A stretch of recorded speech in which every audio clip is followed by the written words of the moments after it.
ನಮಸ್ಕಾರ, welcome back to my YouTube channel.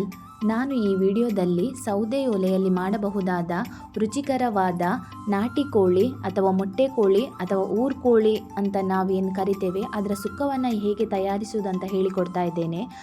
ಮೊದಲಿಗೆ ನಾನಿಲ್ಲಿ ಮಸಾಲ ಪ್ರಿಪೇರ್ ಮಾಡಲಿಕ್ಕೆ 5ರಿಂದ 6 ಟೇಬಲ್ ಸ್ಪೂನಷ್ಟು ಕೊತ್ತಂಬರಿ ಬೀಜ, 3 ಟೇಬಲ್ ಸ್ಪೂನಷ್ಟು ಜೀರಿಗೆ, 8ರಿಂದ 10 ಎಸಳು ಬೆಳ್ಳುಳ್ಳಿ ಮತ್ತು ಎಲ್ಲ ಗರಂ ಮಸಾಲ ಪದಾರ್ಥ ಮತ್ತು 20ರಿಂದ 25 ಬ್ಯಾಡಗಿ ಮೆಣಸನ್ನು ನಾನಿಲ್ಲಿ ತೆಗೆದುಕೊಂಡಿದ್ದೇನೆ.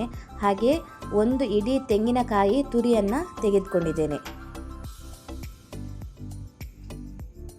ಹಾಗೂ 3ರಿಂದ 4 ದೊಡ್ಡ ಗಾತ್ರದ ಟೊಮ್ಯಾಟೊ, 4ರಿಂದ 5 ದೊಡ್ಡ ಗಾತ್ರದ ಈರುಳ್ಳಿ, ಹಾಗೆಯೇ ಒಂದು ಇಡೀ ಕೊತ್ತಂಬರಿ ಸೊಪ್ಪನ್ನು ಕೂಡ ನಾನಿಲ್ಲಿ ತೆಗೆದುಕೊಂಡಿದ್ದೇನೆ. ನಾನು ಈ ಎಲ್ಲ ಇಂಗ್ರೀಡಿಯೆಂಟ್ಸನ್ನು ಡಿಸ್ಕ್ರಿಪ್ಷನ್ ಬಾಕ್ಸಲ್ಲಿ ಹಾಕಿರ್ತೇನೆ. ಹಾಗೂ ನಾನಿಲ್ಲಿ 3.5 kgಯಷ್ಟು ನಾಟುಕೋಳಿಯನ್ನು ತೆಗೆದುಕೊಂಡಿದ್ದೇನೆ. ಮೊದಲಿಗೆ ನಾವು ಇದನ್ನೆಲ್ಲ ಸ್ವಲ್ಪ ತೆಂಗಿನ ಎಣ್ಣೆಯಲ್ಲಿ ಹಾಗೆ ರೋಸ್ಟ್ ಮಾಡಿಕೊಳ್ಳುವ. ನಾನಿಲ್ಲಿ ತೆಂಗಿನ ಎಣ್ಣೆ ಯೂಸ್ ಮಾಡಿದ್ದೇನೆ, ನೀವು ಯಾವ ಎಣ್ಣೆ ಬೇಕಾದರೂ ಯೂಸ್ ಮಾಡಿಕೊಳ್ಬಹುದು. ಮೀಡಿಯಮ್ ಫ್ಲೇಮಲ್ಲಿ ನಾನು ಇದನ್ನು ಹುರಿದುಕೊಳ್ತಾ ಇದ್ದೇನೆ. ಈ ಮೆಣಸನ್ನು ಕಪ್ಪಾಗಲಿಕ್ಕೆ ಬಿಡಬಾರ್ದು, ಹಾಗೆ ಕೈ ಆಡಿಸ್ತಾನೆ ಇರಬೇಕಾಗತ್ತೆ.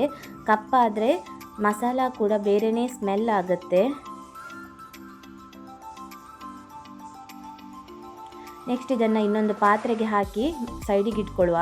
ಅದೇ ಪಾತ್ರೆಗೆ ನಾನು ಎಣ್ಣೆ ಹಾಕದೆ ನಾವೇನು ಕೊತ್ತಂಬರಿ ಬೀಜ ಇದನ್ನೆಲ್ಲ ತೆಗೆದುಕೊಂಡಿದ್ವಲ್ಲ ಅದನ್ನು ಮೊದಲು ನಾನು ಹುರಿದುಕೊಳ್ತಾ ಇದ್ದೇನೆ. ಇದನ್ನು ಕೂಡ ಲೋ ಫ್ಲೇಮಲ್ಲಿಯೇ. ನಂತರ ಜೀರಿಗೆಯನ್ನು ಕೂಡ ಅದೇ ಬಾಣಲೆಯಲ್ಲಿ ಹುರಿದುಕೊಳ್ತಾ ಇದ್ದೇನೆ. ನಂತರ ಎಲ್ಲ ಗರಂ ಮಸಾಲ ಪದಾರ್ಥಗಳನ್ನೆಲ್ಲ ಹಾಕಿ ಚೆನ್ನಾಗಿ ಹುರಿದುಕೊಳ್ಳುವ, ಇದು ಸಿಡಿಯುವ ತನಕ. ನಂತರ ಒಂದು ಮಿಕ್ಸಿ ಜಾರಲ್ಲಿ ಮೊದಲು ಬ್ಯಾಡಗಿ ಮೆಣಸನ್ನು ಹುಡಿ ಮಾಡಿಕೊಳ್ಬೇಕು, ಇಲ್ಲದ್ರೆ ಅದು ಹುಡಿ ಆಗೋದಿಲ್ಲ. ಬ್ಯಾಡಗಿ ಮೆಣಸು ಹುಡಿ ಆದ ನಂತರ ಈ ಎಲ್ಲ ಪದಾರ್ಥಗಳನ್ನು ಒಮ್ಮೆಲೇ ಸೇರಿಸಿ ನಾವಿಲ್ಲಿ ಹುಡಿ ಮಾಡಿಕೊಳ್ಳುವ. ಇದರ ಜೊತೆ 2 ಸಣ್ಣ ಸ್ಪೂನಷ್ಟು ಅರಿಶಿನ ಹುಡಿಯನ್ನು ಕೂಡ ನಾನಿಲ್ಲಿ ಸೇರಿಸ್ತಾ ಇದ್ದೇನೆ. ಮೊದಲು ಇದನ್ನೆಲ್ಲ ಹುಡಿ ಮಾಡಿಕೊಳ್ಳುವ ನಾವು. ನಂತರ ಹುಡಿ ಆದಮೇಲೆ ನಾವು ಬೆಳ್ಳುಳ್ಳಿ ತೆಗೆದಿದ್ವಲ್ಲ ಅದನ್ನು ಕೂಡ ಇದೇ ಸಮಯದಲ್ಲಿ ಹಾಕ್ತಾ ಇದ್ದೇನೆ. ಇದನ್ನು ಸೈಡಿಗೆ ಇಟ್ಕೊಳ್ಳುವ. ನೆಕ್ಸ್ಟ್ ಒಂದು ಪಾತ್ರೆಯಲ್ಲಿ 4ರಿಂದ 5 ಟೇಬಲ್ ಸ್ಪೂನಷ್ಟು ತೆಂಗಿನ ಎಣ್ಣೆ ಹಾಕಿದ್ದೇನೆ. ನೀವು ಯಾವ ಎಣ್ಣೆ ಬೇಕಾದರೂ ಉಪಯೋಗಿಸಬಹುದು. ಆದ ನಂತರ ಕರಿಬೇವು ಸೊಪ್ಪನ್ನು ಇದೇ ಸಮಯದಲ್ಲಿ ಹಾಕ್ತಾ ಇದ್ದೇನೆ. ಇದಕ್ಕೆ ಜಾಸ್ತಿ ಎಣ್ಣೆ ಬೇಡ, ಯಾಕಂತ ಹೇಳಿದರೆ ಮೊಟ್ಟೆ ಕೋಳಿಯು ಎಣ್ಣೆ ಬಿಟ್ಕೊಳ್ಳುತ್ತೆ. ನಂತರ ಈರುಳ್ಳಿ ಕಟ್ ಮಾಡ್ಕೊಂಡಿದ್ವಲ್ಲ ಅದನ್ನು ಸೇರಿಸ್ತಾ ಇದ್ದೇನೆ. ಇದೇ ಸಮಯದಲ್ಲಿ ನಾನು ಸ್ವಲ್ಪ ಉಪ್ಪನ್ನು ಕೂಡ ಸೇರಿಸ್ತಾ ಇದ್ದೇನೆ, ಯಾಕಂತ ಹೇಳಿದರೆ ಈರುಳ್ಳಿ ಬೇಗ ಸಾಫ್ಟ್ ಆಗ್ತದೆ. ಇದು ಸಾಫ್ಟ್ ಆದ ನಂತರ ನಾನಿಲ್ಲಿ ಟೊಮ್ಯಾಟೊ ಹಣ್ಣನ್ನು ಕೂಡ ಸೇರಿಸ್ಕೊಳ್ತಾ ಇದ್ದೇನೆ. ಇದನ್ನು ಕೂಡ ಸಾಫ್ಟ್ ಆಗಲಿಕ್ಕೆ ಬಿಡುವ ನಾವು.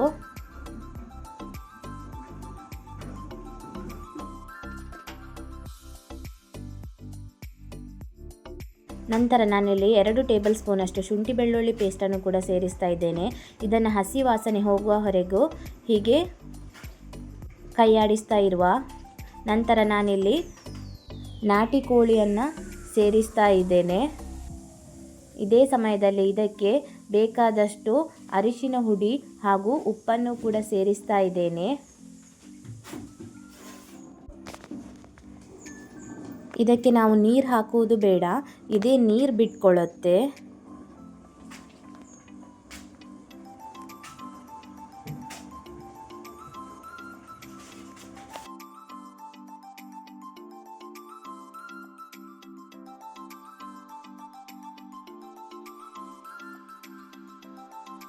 ಸಾಮಾನ್ಯವಾಗಿ ಇದು ಬೇಯಲಿಕ್ಕೆ ಸುಮಾರು 1 ಗಂಟೆಗಳ ಕಾಲ ತೆಗೆದುಕೊಳ್ತದೆ.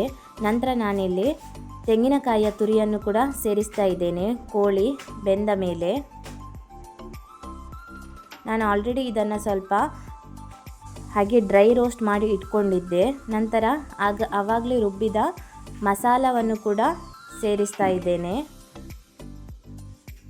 ನಂತರ 5ರಿಂದ 10 ನಿಮಿಷ ಇದು ಚೆನ್ನಾಗಿ ಕುದಿದರೆ ಹಸಿ ವಾಸನೆ ಹೋಗುವವರೆಗೂ ಇದನ್ನು ನಾವು ಚೆನ್ನಾಗಿ ಕುದಿಸಬೇಕು. ನಂತರ ಲಾಸ್ಟಲ್ಲಿ ಕೊತ್ತಂಬರಿ ಸೊಪ್ಪಿನಿಂದ ಗಾರ್ನಿಷ್ ಮಾಡಿದರೆ ರುಚಿಕರವಾದ ಸೌದೆ ಒಲೆಯಲ್ಲಿ ಮಾಡಿದ ನಾಟಿ ಕೋಳಿ ಸುಕ್ಕ ತಯಾರಾಗುತ್ತೆ. Thank you for watching.